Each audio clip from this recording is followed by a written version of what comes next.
Bonjour, aujourd'hui une petite vidéo de, comment je pourrais dire, d'accompagnement, de conseils en matière d'Ayurveda pour maintenir son immunité face au coronavirus.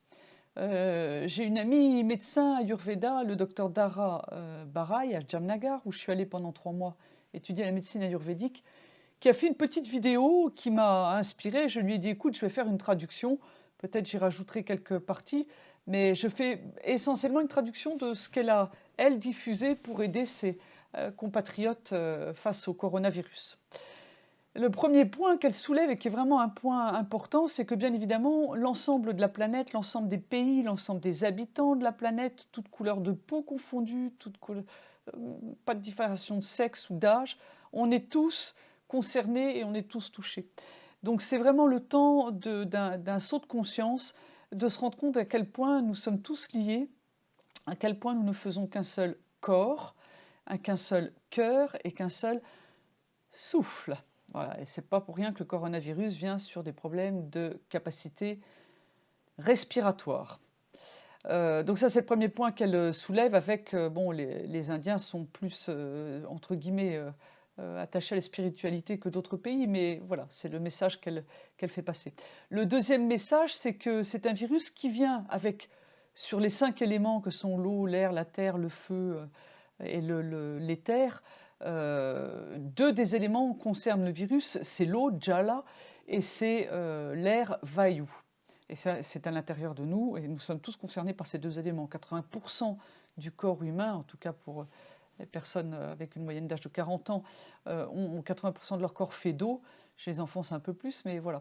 Et les 2 autres facteurs, c'est le facteur temps, Kala, et c'est le facteur space, l'espace, d'accord?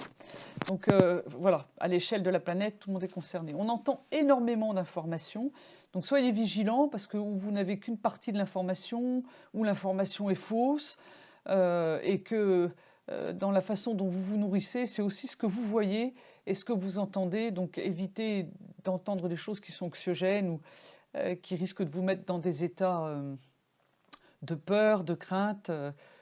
Restez chez vous, c'est la première consigne. Évitez de contracter le virus. Si vous êtes porteur sain, restez chez vous, évitez de le propager à autrui, à d'autres personnes. Ne soyez pas harmful, ça veut dire ne soyez pas, n'ayez pas, voilà, restez bienveillant, c'est important pour vous aussi. Et puis, ce qui va être le plus important, même plus important que la nourriture, de la façon dont vous vous alimentez, en tout cas pour les Indiens et en médecine ayurvédique, ça va être ce qu'on appelle le daily routine en anglais, ou dinacharya en sanskrit, c'est la discipline quotidienne. Et la première des choses à faire, c'est de vous lever avant le lever du soleil. Normalement, dans les textes, c'est 96 minutes avant le lever du soleil. Je crois qu'actuellement, le soleil se lève vers 7h05, 7h10, peu importe, mais minimum levez-vous à 6 heures du matin parce que du coup, vous allez vous caler sur les rythmes de la nature. Et vos biorhythmes vont s'accorder au rythme de la nature et ce sera beaucoup plus. Ça va booster votre immunité, puisque l'objectif, c'est que vous gardiez votre immunité forte, d'accord? Que vous la renforciez, que vous la gardiez forte pour ne pas contracter le virus. Donc le premier point, ça va être ça, de vous lever tôt. Le deuxième point, c'est quand on se lève, dès qu'on se lève, c'est de boire 2 verres d'eau chaude. Ça, c'est dans tous les textes. Et que la totalité de l'eau que vous allez boire dans la journée, pensez à la faire bouillir avant de la boire. C'est un conseil, en tout cas en Inde. Évidemment, ils n'ont pas une eau. euh, euh, L'eau en Inde est recyclée, il n'y a même pas d'eau minérale, c'est vraiment de l'eau recyclée. Mais bon, moi je le fais ici alors que je suis en montagne. Je fais systématiquement bouillir mon eau et je bois mon eau à température ou je bois mon eau légèrement chaude le matin quand je me lève. Donc, un, on se lève avant le lever du soleil. Deux, on boit immédiatement au lever ces 2 verres d'eau chaude. Trois, ben, c'est bien évidemment de passer aux toilettes, hein, ce qu'ils appellent natural urges, les besoins naturels. Ensuite, après ça, on va aller s'occuper de se brosser les dents. Eh oui, on se brosse les dents après le lever. Et quand on a bien brossé ses dents, on se brosse aussi la langue. On évacue tous les excès de l'énergie de kapha qui est dans la bouche et qui est stagnant.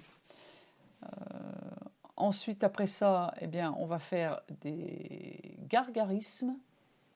Alors, quand on fait des gargarismes, on peut le faire avec de l'eau légèrement chaude et du sel. Si vous avez un peu de curcuma, vous mettez du curcuma.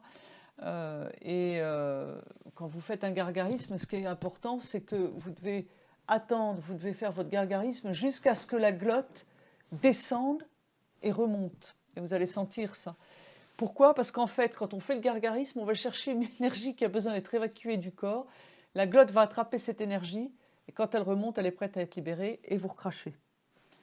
Eh oui, on est dans un monde d'énergie et d'information, et la médecine ayurvédique l'a très bien compris depuis bien longtemps, même si elle ne le montre pas à la façon de Nassim Haramein, tout y est, tout est déjà dit et tout est déjà là dans la médecine ayurvédique.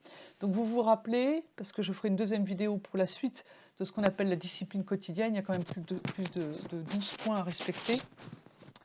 On se lève avant le lever du soleil, si possible vers 6 heures du matin. On boit ces 2 verres d'eau chaude et toute l'eau qu'on boit dans la journée, si on peut, on la fait bouillir avant et on la boit à température. Ne prenez pas d'eau glacée, c'est n'importe quoi. Évitez de manger des glaces, c'est n'importe quoi. Ça vous amène du froid et ça tue Pitta, ça tue le feu intérieur. Donc évitez ce genre de choses. Troisième point, vous allez aux toilettes, bien évidemment. Ne jamais se retenir. Quatrième point, se brosser les dents. Brosse les dents et on se brosse la langue. Ils ont même en Inde un petit appareil avec une râpe. Hein, on va vraiment chercher l'excès de kapha pour le nettoyer. Et puis ensuite, donc, faites votre gargarisme. J'avais fait un petit tableau, je crois. Les premiers points. Voilà, pour booster votre immunité, se lever avant le lever du soleil. J'essaie de le mettre dans l'axe. Boire les 2 verres d'eau chaude. Aller aux toilettes. Se laver les dents et se brosser la langue. Et je vous fais une vidéo prochaine pour la suite parce que c'est déjà pas mal pour aujourd'hui. Voilà, restez chez vous, levez-vous avec le soleil. C'est beau un lever de soleil, même si vous êtes chez vous, la lumière, tout le monde peut la voir derrière des vitres, etc. Voilà, prenez soin de vous, à bientôt.